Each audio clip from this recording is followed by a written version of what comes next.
భగవంతుని యొక్క నామాన్ని పలకడం బాగా అలవాటు చేసుకున్నవాడు ఎంత గొప్ప ఫలితాన్ని పొందుతాడో కలియుగంలో అది ఎంత శక్తివంతమో చెప్పారు.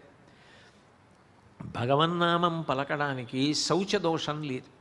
శౌచదోషం అంటే మీరు ఒక మంత్రజపం చేయాలనుకున్నారనుకోండి, స్నానం చేసి ఉండాలి, అంగన్యాసకరన్యాసాలు చేయాలి, ఒక చోట కూర్చోవాలి, కదలకుండా ఉండాలి, దానికి కొంత మనసుని నిలబెట్టాలి. దేనికన్నా చాలా కష్టం మనసుని నిలబెట్టడమే. కలియుగంలో అదే సాధ్యం కాదు.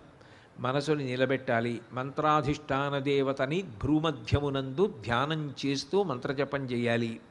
ఇవన్నీ ఎప్పుడు పడితే అప్పుడు చేయడం సాధ్యం కాదు. అట్లాగే మీరు ఒక పూజ చెయ్యాలంటే దానికి కొన్ని నియమాలు ఉంటాయి. ఆ నియమాలు పాటించి పూజ చెయ్యాలి.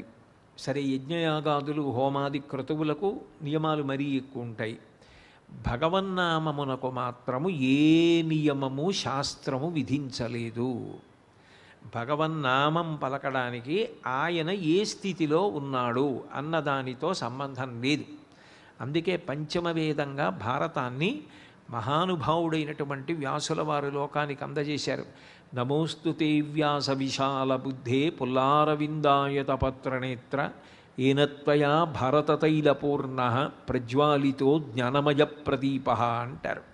పంచమ వేదంగా ఇచ్చినటువంటి వ్యాసుడు మహాభారతం అంతా పెద్ద మలుపు తిరిగిపోవడానికి కారణం భగవన్నామం ద్రౌపదీదేవి పలకడమే. దానికి కూడా సుకృతం ఉండాలి.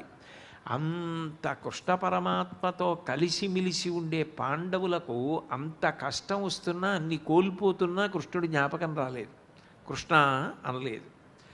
ద్రౌపదీదేవికి కృష్ణ భగవానుడు గుర్తొచ్చాడు. అదే మహాభారతాన్ని తిప్పేసింది.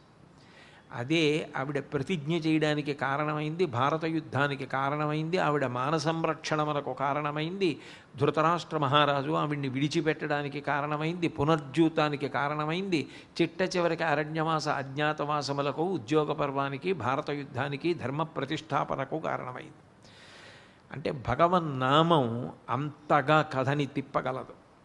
నిజానికి ద్రౌపదీదేవి వస్త్రాపహరణం జరుగుతున్నప్పుడు భగవన్నామం పలికినప్పుడు ఏకవస్త్రయ్యి ఉంది, రజస్వలా దోషంతో ఉంది. రజస్వలా దోషంతో ఉన్నప్పటికీ కూడా ఆవిడ భగవన్నామం పలికితే ఇప్పుడు నువ్వు ఎట్లా పలుకుతావు, ఇది దోషం కదా అని భగవానుడు అనలేదు. భగవన్నామమును పలకడానికి శౌచముతో సంబంధము లేదు అనడానికి ఇంతకన్నా ప్రబల ఉదాహరణ ఉండదు.